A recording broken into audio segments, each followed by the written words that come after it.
Yes, well, within an hour or so we'll be heading off for a 24-hour venture, and we'll have to succeed because the amount of publicity that's gone into it and the people behind us and the money that they've spent getting us to this situation, yeah, we've got to bust it.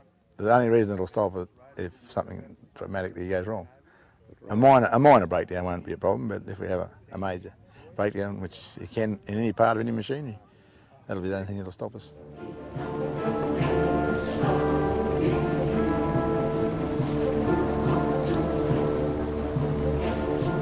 This is Inara, one of the largest wheat properties in Australia.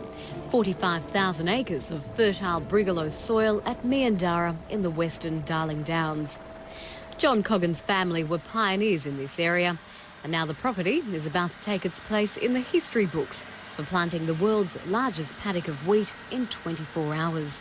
Well, I think it's my grandson Tom that saw I don't know whether he saw it in the Guinness Book of Records or how he picked it up, and he said, "Oh, Dad, we can do this." And anyway, Philip took it up and said, "Oh, we'll have a go at it. We've got this machine here," and it's in the background.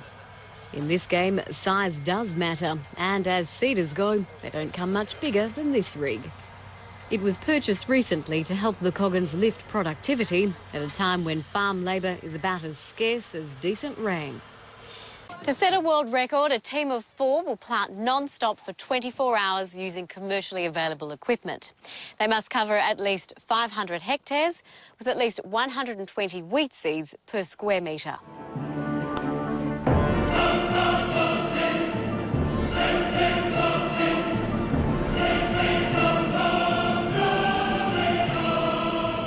The Coggan's planting rig comprised a 40-metre multiplanter with nearly 100 tine assemblies, almost as many wheels, and a 12,000-litre seeder.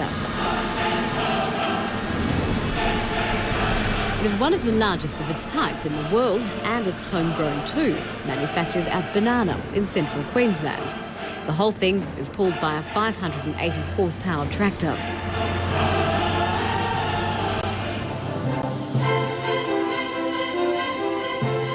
Team Coggan smashed the existing 500-hectare record with 9 hours to spare and went on to plant an extra 400 for good measure. Landline will be keeping an eye on how this world-beating crop progresses and will be there when it's harvested in the middle of October.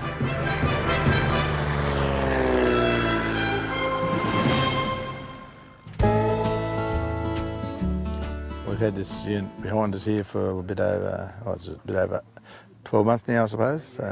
It's done a wheat planting, well, finished the wheat planting last year, and summer crop planting this year, and now we're lining up to probably 18,000 acres with it, I'd say, for wheat planting. I've been watching these David's machines for a long time, and finally saw the light, you might say, and my brother had the planter over there. We had a look at it, and yeah, he was quite happy with it and doing a good job. We wanted a wide machine, and David's probably got the only machine on the market that could get in this width. It's pretty simple, and it works. So that's what all machinery should be headed for today, rather than all this technically going the other way where it all breaks down. We want something simple that farmers can fix, and this machine sort of fits that category pretty well. The results so far have been quite pleasing. It's done a good job for us.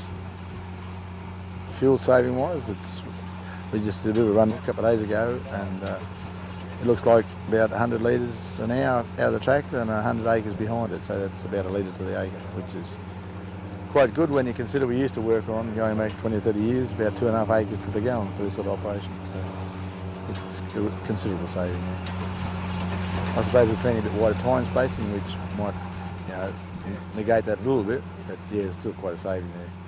But the big saving is the fact that 2 men are doing the work of 4. And these days of labour shortage, well, that's probably more of an advantage to us than the fuel saving. Looking for better depth control, which this has.